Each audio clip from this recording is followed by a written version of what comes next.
Marilyn Monroe iluminaba cada pantalla que tocaba. Su sonrisa era dorada, pero sus ojos contaban otra historia. Detrás de la fama, Marilyn sufría, luchaba contra la soledad, el desamor y secretos demasiado pesados. Una noche de 1962, la encontraron muerta, y eso conmocionó al mundo. La causa oficial de la muerte fue una sobredosis, pero no todo el mundo lo creyó. Durante años hubo murmullos, rumores y teorías conspirativas, pero un hombre que la conocía bien, Frank Sinatra, se aferró a la verdad, y antes de su propia muerte, finalmente habló. Acompáñenos a repasar la vida de Marilyn, el dolor que se esconde tras el glamour y lo que Frank Sinatra reveló antes de que fuera demasiado tarde. Los primeros años de Marilyn Monroe. Marilyn Monroe nació como Norma Jean Mortensen el 1 de junio de 1926 en Los Ángeles. Sus comienzos en la vida no fueron fáciles. Su madre, Gladys, tuvo un pasado difícil, venía de una familia pobre y se casó joven, con solo 14 años. Ese matrimonio con John Newton Baker fue abusivo, y aunque ella se divorció de él se llevó a sus 2 hijos y se marchó. Norma Jean no supo que tenía una hermana hasta los 12 años. Se conocieron años después, cuando ella era adolescente. Tras dejar Baker, Gladys se casó de nuevo, esta vez con Martin Edward Mortensen, pero este matrimonio también terminó rápidamente, aunque se separaron pronto. El nombre de Mortenson acabó en el certificado de nacimiento de Norma Jean, mal escrito como Mortenson. La mayoría de los expertos creen que su verdadero padre era otra persona, Charles Stanley Gifford, un hombre con el que Gladys trabajó y tuvo una aventura en 1925. Esta teoría se confirmó en 2022, cuando las pruebas de ADN vincularon a Monroe con la familia de Gifford. Gladys no estaba preparada para ser madre.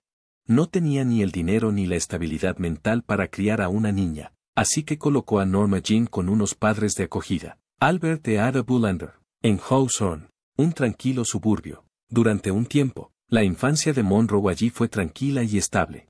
Pero todo cambió cuando Gladys sufrió una crisis mental en 1934. Le diagnosticaron esquizofrenia paranoide y la internaron en un hospital. A partir de entonces, estuvo entrando y saliendo de hospitales el resto de su vida. Norma Jean pasó a estar bajo la tutela del Estado y su cuidado pasó a manos de una amiga de Gladys, Grace Goddard. Una infancia sin hogar. La vida de Norma Jean se volvió inestable. Vivió en muchos hogares diferentes, incluso con la familia Atkinson, que eran amigos de la familia. Durante ese tiempo, es posible que sufriera malos tratos, era tímida y, tras estas experiencias, empezó a tartamudear y a retraerse. En 1935, se quedó brevemente con Grace y su marido, Doug Goddard. Entonces la ingresaron en el hogar de huérfanos Hash 2 de Los Ángeles, también conocido como Holly Grove. Era un lugar limpio y seguro, pero Norma Jean seguía sintiéndose abandonada. El personal creía que estaría mejor con una familia, así que Grace se convirtió en su tutora legal en 1936. Sin embargo, no se llevó a Monroe a casa hasta un año después. Ese regreso a casa no duró mucho. Monroe afirmó que Doug Goddard también abusó de ella.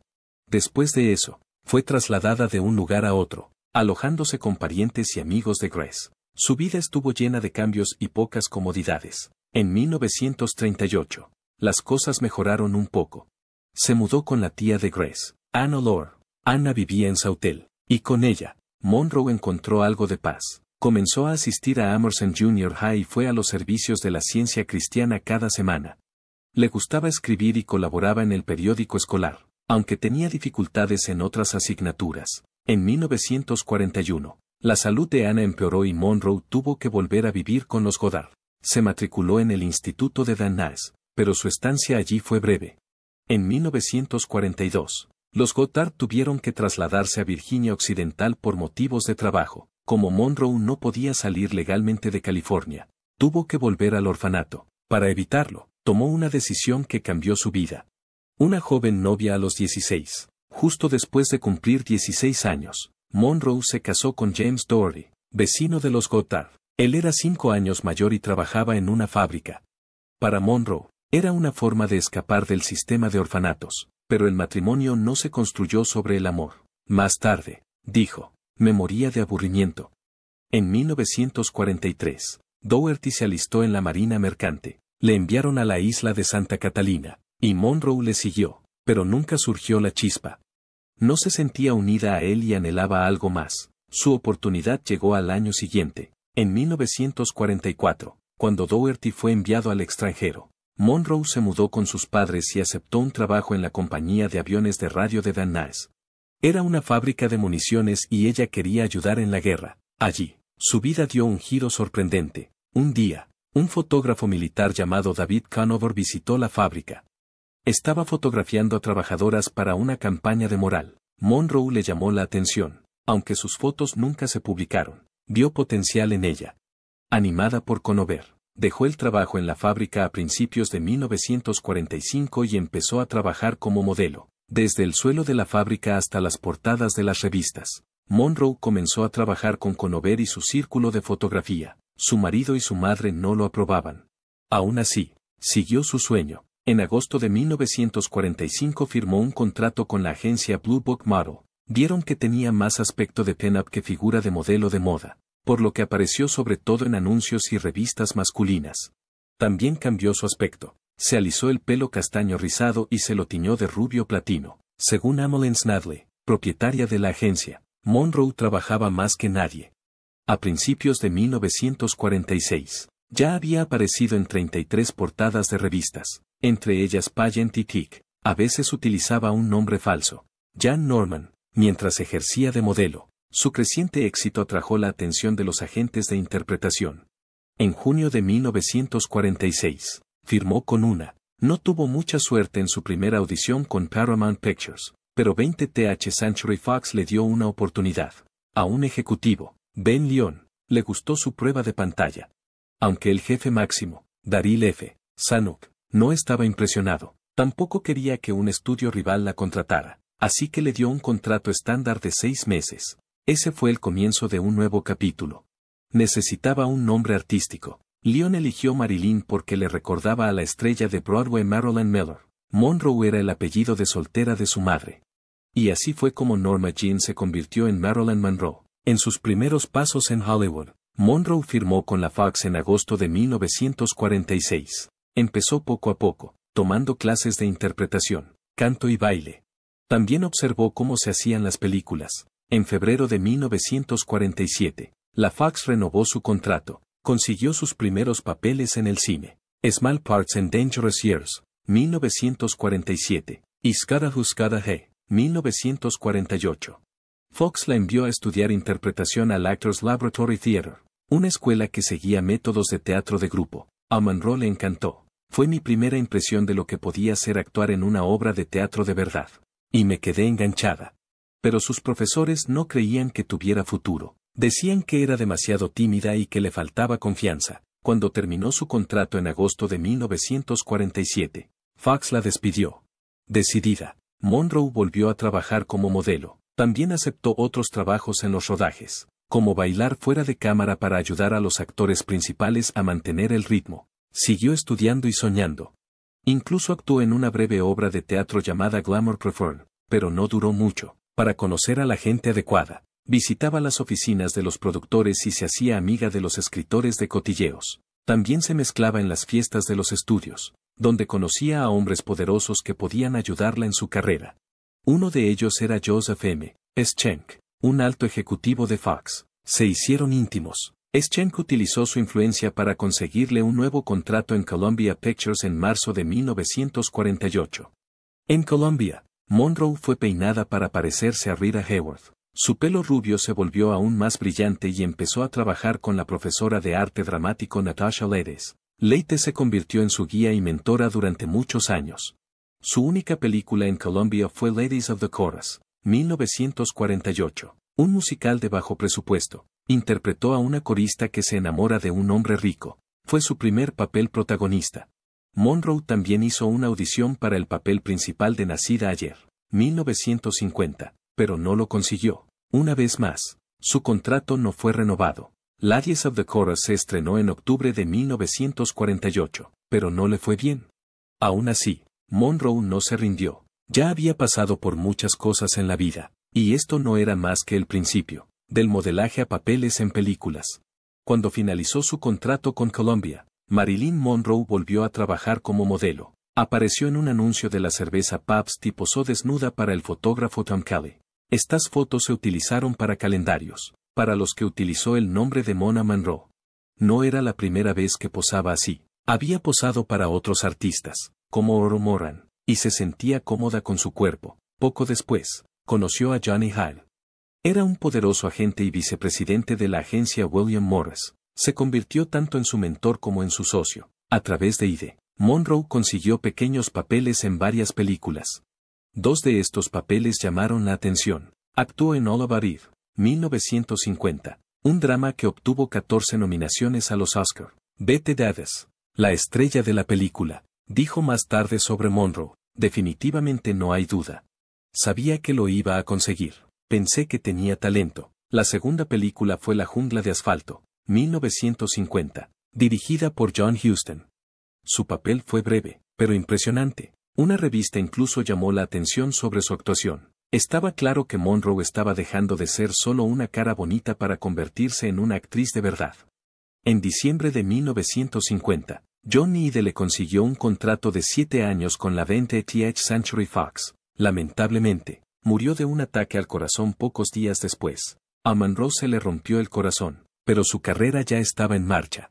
El público empieza a darse cuenta. En 1951, Monroe apareció en 3 comedias de la Fox: As Young as You Feel, Love Nest While Let's Make It Legal. Aunque sus papeles eran sobre todo de adorno sexy, los críticos empezaron a fijarse en ella.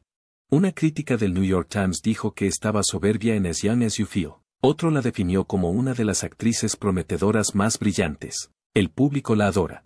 Recibía miles de cartas de admiradores cada semana. El periódico del ejército Stars and Stripes llegó a nombrarla Miss Tarta de Queso de 1951. Título otorgado en función de las opiniones de los soldados durante la Guerra de Corea. A principios de 1952, la Asociación de la Prensa Extranjera de Hollywood la nombró la mejor personalidad joven de la taquilla. En su vida personal, Monroe también fue noticia. Salió brevemente con el director Elia Kazan y con otros hombres famosos como Nicholas Ray, Jules Briner y Peter Lawford. Pero a principios de 1952, estalló una gran noticia. Monroe admitió que había posado desnuda para un calendario en 1949. El estudio ya lo sabía y planeó una estrategia. Decidieron que lo mejor para ella era hablar abiertamente y explicar que lo hizo porque estaba arruinada. Esta honestidad conquistó a la gente, le dio más fama y sus películas empezaron a recibir más atención. Apareció en la portada de la revista Life como The Talk of Hollywood. La escritora de cotilleos Hannah Hopper llegó a llamarla la reina de la tarta de queso, que se había convertido en un éxito de taquilla. 3 películas se estrenaron poco después de la noticia para aprovechar la ola de interés del público. Choque de noche, No te molestes en llamar y No estamos casados. Monroe era ahora un nombre importante, pero no quería que la conocieran solo por su aspecto, sino que intentaba demostrar que sabía actuar. Monroe quería papeles más serios. Ya había empezado a tomar clases de interpretación con Michael Chekhov y Majim Ladogazlar. Utilizó estas habilidades en Clash by Night y Don't Bother to Knock. En Clash by Night, interpretó a una trabajadora de una fábrica de conservas de pescado. Para prepararse, pasó tiempo trabajando en una. A los críticos les gustó su trabajo. The Hollywood Reporter dijo que se merecía un papel protagonista, y Variety dijo que tenía una forma de actuar suave y natural. No te molestes en llamar era una película más oscura. Monroe interpretaba a una niñera con problemas mentales. El estudio quería ver si ella podía manejar un papel profundo y emocional. Las críticas fueron variadas. Algunos pensaron que no tenía suficiente experiencia, pero otros culparon al guión y no a ella. Aún así, estaba siendo encasillada. Sus 3 siguientes películas en 1952 se centraron de nuevo en su aspecto físico. En No estamos casados, interpretó a una concursante de un concurso de belleza. El guionista admitió más tarde que su papel fue creado solo para que pudiera llevar 2 trajes de baño en la película. Pero incluso con eso, Monroe siguió escalando. En 1953, ya era una de las estrellas más populares de Hollywood, y se había convertido en una estrella por méritos propios. En 1953, Monroe protagonizó 3 grandes películas. Primero llegó Niágara, una película de cine negro que utilizaba su sex appeal de forma muy abierta. Luego vinieron Los caballeros las prefieren rubias y Cómo casarse con un millonario. Estos papeles ayudaron a consolidar su imagen de rubia tonta. Ese mismo año, las fotos de Monroe desnuda se utilizaron para el primer número de la revista Playboy, aunque las fotos eran de años antes. contribuyeron al éxito de la revista. Monroe había desempeñado un papel importante en la formación de su imagen pública. Sabía cómo utilizar los medios de comunicación, pero no le gustaba ser encasillada y mal pagada. A principios de 1954, se negó a aceptar un papel que no le gustaba. El estudio la suspendió brevemente, pero pronto regresó para protagonizar The Seattle.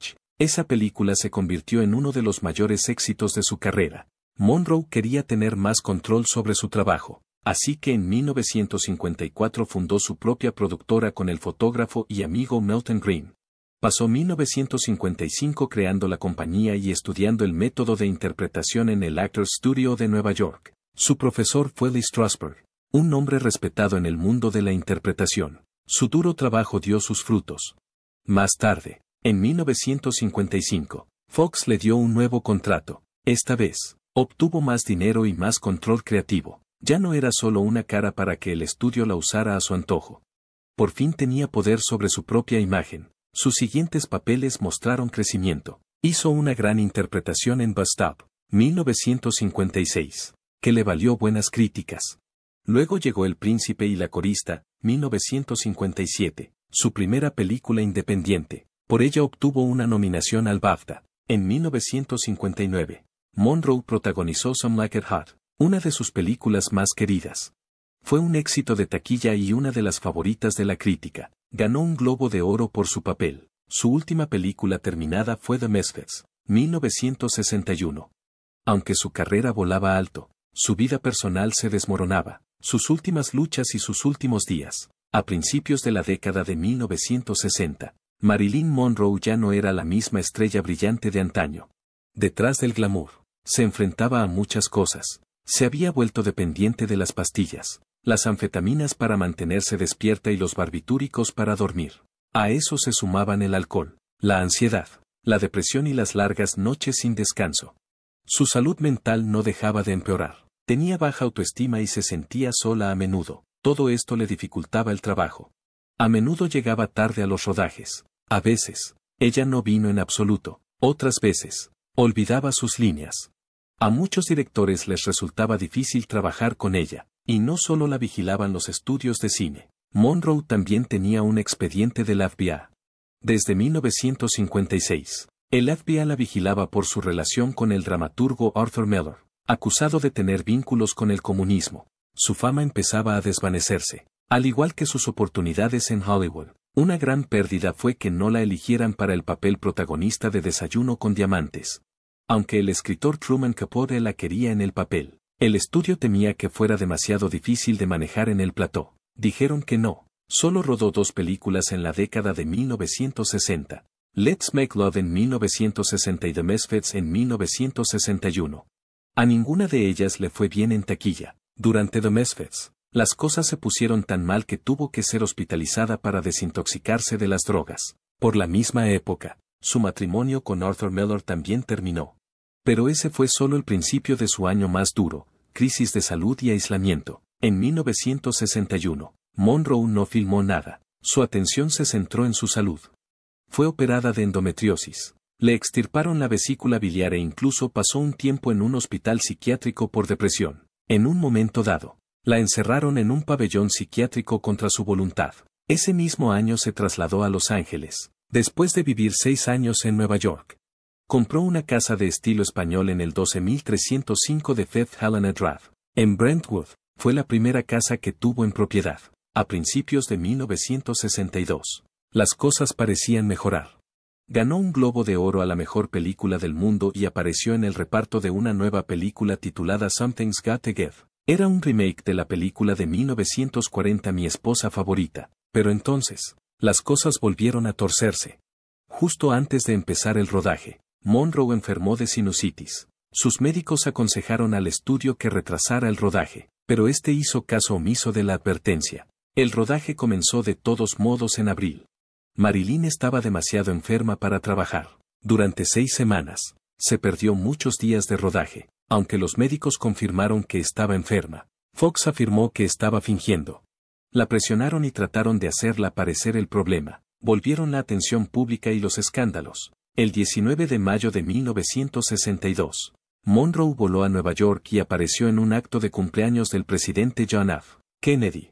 Con un vestido ajustado y brillante, cantó el famoso Happy Birthday, Mr. Presidente. El momento se convirtió en un icono, pero también alimentó los rumores. La gente empezó a especular con que tenía una aventura con el presidente. Incluso los agentes del gobierno empezaron a prestarle más atención. Tras el suceso, regresó a Los Ángeles y volvió al rodaje. El 1 de junio, día de su 36 cumpleaños, lo celebró en el set de rodaje. Pero poco después volvió a faltar al trabajo. Fox tuvo suficiente. El 7 de junio, la despidieron. También la demandaron por $750,000 por romper su contrato. La sustituyeron por la actriz Lee Ramick, pero su compañero de reparto, Dean Martin, se negó a actuar con nadie más que Monroe. Fox también le demandó. Al final, todo el proyecto se cerró. Fox no se quedó callada. Culparon públicamente a Monroe, dijeron que estaba enganchada a las drogas, que era poco profesional e incluso que estaba mentalmente perturbada. Marilyn no se lo tomó a la ligera. Habló con Life, Vogue y Cosmopolitan para defenderse. En un artículo, la revista Time llegó a afirmar, al buscar ayuda, puede que haya hecho más que el psiquiatra para ganarse la aceptación popular de una visión más moderna de las enfermedades mentales y su tratamiento. A finales de julio, Monroe había conseguido renegociar su contrato con la Fox. Estaba previsto que el rodaje de Something's Gotta Give se reanudara en septiembre. También tenía otros planes, como protagonizar What a Way to Go e interpretar a Jean Harlow en un nuevo biopic, pero el tiempo no estaba de su lado. Las últimas 24 horas, el 4 de agosto de 1962, empezaron como cualquier otro día. Marilyn lo pasó en casa, en Brentwood. Esa mañana, se reunió con el fotógrafo Lawrence Scheller. Hablaron de la idea de utilizar sus fotos desnuda para Playboy. Recibió un masaje, charló con amigos por teléfono y firmó algunos envíos. Su ama de llaves, Eunice Moore, y su publicista, Patricia Newcombe, también estuvieron presentes. Sagan Newcombe, tuvieron una pequeña discusión porque Marilyn había dormido mal la noche anterior. A las 4:03 p.m., llegó su psiquiatra, Ralph Greenson, para una sesión de terapia. Pidió a Newcombe que se fuera y más tarde le dijo a Moore que se quedara a pasar la noche con Monroe. Alrededor de las 7 p.m., Monroe recibió una llamada de Joe DiMaggio Jr. Todavía estaban cerca. Él acababa de romper con su novia, alguien que no le gustaba a Marilyn. Hablaron casualmente, y él dijo que ella parecía estar bien. Poco después, llamó a Greenson para comunicarle la noticia. Alrededor de las 8 p.m., se fue a su dormitorio. Poco después, recibió otra llamada de Peter Lawford, el actor y cuñado del presidente Kennedy. Quería que fuera a una fiesta, pero Monroe no sonaba bien. Ella arrastró las palabras y le dijo, despídete de Pat, despídete del presidente, y despídete de ti mismo, porque eres un buen tipo. Luego colgó. Lawford intentó llamar de nuevo pero no pudo contactar con ella. Llamó a su agente, que llamó al abogado de Monroe, que a su vez llamó a la casa. Pero el ama de llaves dijo que todo estaba bien. Alrededor de las 3:03 a.m. del domingo 5 de agosto, Murray se despertó. Algo no estaba bien.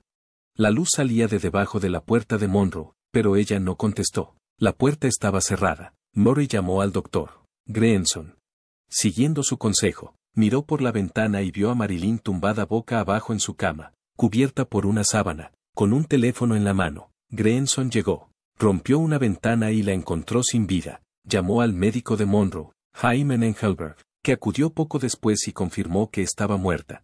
La policía fue informada a las 4:25 a.m. El mundo reacciona a su muerte. La noticia de la muerte de Marilyn Monroe conmocionó al mundo entero. Su muerte fue noticia en Estados Unidos y Europa. La gente estaba desconsolada. La biógrafa Lois Banner afirma que, tras su fallecimiento, la tasa de suicidios en Los Ángeles se duplicó. La tirada de los periódicos aumentó porque la gente quería saber qué le había pasado realmente a la estrella. El Chicago Tribune recibió cientos de llamadas de personas pidiendo información actualizada. Los famosos también se pronunciaron. El cineasta francés Jean Cocteau dijo que su muerte era una terrible advertencia sobre la forma en que los medios de comunicación trataban a los famosos.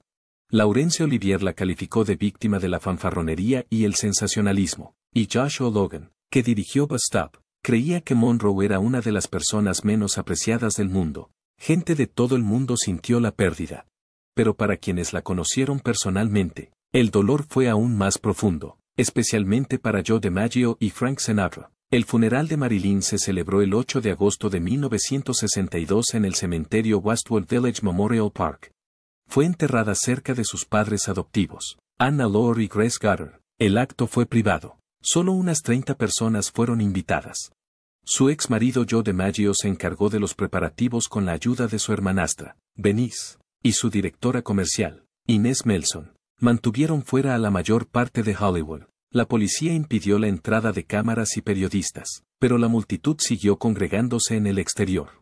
Monroe llevaba un vestido verde de Emilio Pucci y un ramo de pequeñas rosas. Su amigo y maquillador de toda la vida, Alan Whitey Snyder, la maquilló por última vez. Un ministro local dirigió el servicio. La música interpretada incluyó la Sexta Sinfonía de Tchaikovsky y la versión de Judy Garland de Over the Rainbow. Lee Strasberg, su mentor y profesor de interpretación, pronunció un sentido panegírico. Monroe fue depositada en la cripta número 24 del Corredor de los Recuerdos. Y durante los siguientes 20 años, DiMaggio se aseguró de depositar rosas rojas en su tumba 3 veces por semana, así de mucho la quería. Años más tarde, en 1992, Hugh Hefner pagó $75,000 para ser enterrado en la cripta junto a la de ella. Cuando le preguntaron por qué, dijo simplemente, pasar la eternidad junto a Marilyn es una oportunidad demasiado dulce para dejarla pasar. Pero mientras el mundo lloraba, Frank Sinatra estaba profundamente perturbado, y lo que creía sobre su muerte nunca lo dejaría en paz. El silencioso vínculo de Frank Sinatra con Marilyn. Mucha gente creía que Frank Sinatra y Marilyn Monroe mantenían una relación sentimental, pero no era así. Sí, eran íntimos, pero no como amantes. Sinatra siempre vio a Monroe como alguien que necesitaba protección, no alguien de quien aprovecharse. Él la admiraba. La encontró hermosa, pero también vio lo rota que estaba por dentro, por eso nunca buscó una relación. Se conocieron en el trabajo y tenían amigos comunes. Con el tiempo, se ganaron la confianza. Monroe le confió muchas cosas a Sinatra. Eso incluía sus aventuras secretas con el presidente John F. Kennedy y su hermano Robert Kennedy. Cuando esas relaciones terminaron repentinamente, Monroe no entendió por qué la dejaron fuera. Ella le dijo a Sinatra, no sé por qué me dejaron fuera solo porque dejé de dormir con ellos. Sinatra escuchó, no la juzgó, se preocupó por ella, y por eso lo que ocurrió después nunca tuvo sentido para él. En el último fin de semana de su vida, Monroe visitó el Conedo Lodge, un complejo turístico propiedad en parte de Sinatra. El público no lo sabía entonces, pero ella estaba allí para ver a su ex marido Joe DiMaggio. Según Tonio Pirisano, antiguo representante y amigo íntimo de Sinatra, Monroe estaba planeando una rueda de prensa para anunciar que ella y DiMaggio volvían a estar juntos. Esa noticia provocó una tormenta de rumores. Algunos temían que Monroe hablara de sus amoríos con los Kennedy. Pero Sinatra dijo a sus amigos que ella nunca delataría a Jack. Ella todavía lo amaba. Lo que ocurrió a continuación dejó a Sinatra enfadado, confuso y desconfiado. Creía que Marilyn no había muerto de una sobredosis. Creía que había sido asesinada. Las dudas de Frank y los rumores que le perseguían. Frank Sinatra no solo suponía, había oído cosas, muchas cosas, de gente cercana a la situación. Según el libro de Tony Apedesano, Sinatra y yo, en la madrugada, Sinatra tenía fuentes, y le dijeron que Marilyn Monroe había sido asesinada. Según Opidisano, Frank creía que la habían asesinado y nunca lo superó. El propio abogado de Sinatra, Mickey Rudin, que también trabajó con Monroe, dijo lo mismo. Los hombres del jefe de la mafia Sam Giancana también lo decían. Algunos incluso afirmaron que estaban implicados. Circuló la historia de que Monroe había sido asesinado con un supositorio de Nebutal, y que Robert Kennedy o la mafia tenían algo que ver. ¿La razón? La conferencia de prensa planeada. Algunos creían que la idea de que hablara la convertía en un riesgo, demasiado grande para ignorarlo. Aunque estas afirmaciones nunca se demostraron, persiguieron a Sinatra durante el resto de su vida. Nunca dejó de creer que su amigo no murió por accidente. Sentía que la habían utilizado, descartado y finalmente silenciado. Sinatra pasó sus últimos años hablando de Monroe, junto con otros amigos que había perdido. A menudo se sentaba con Tony Apedesano, recordando los buenos tiempos y las personas que significaban algo para él. El nombre de Monroe siempre salía a relucir, dijo Pirisano. Intenté pintar el retrato de un hombre que muy poca gente llegó a conocer tan bien como yo. Creo que él sabía que algún día yo compartiría las historias que él quería que el mundo conociera. Incluso después de décadas, las preguntas sobre la muerte de Monroe no han desaparecido. En 2022, The Independent calificó su fallecimiento de obsesión mundial. Y muchos aún se preguntan, ¿qué ocurrió realmente aquella noche de agosto? Una cosa es segura, Frank Sinatra nunca creyó que se tratara de una simple sobredosis. ¿Cree que la muerte de Marilyn Monroe fue realmente un accidente o que había algo más entre bastidores? ¿Y qué opina de la profunda preocupación de Frank Sinatra? ¿Tenía algo que el mundo se negaba a ver? Comparta su opinión.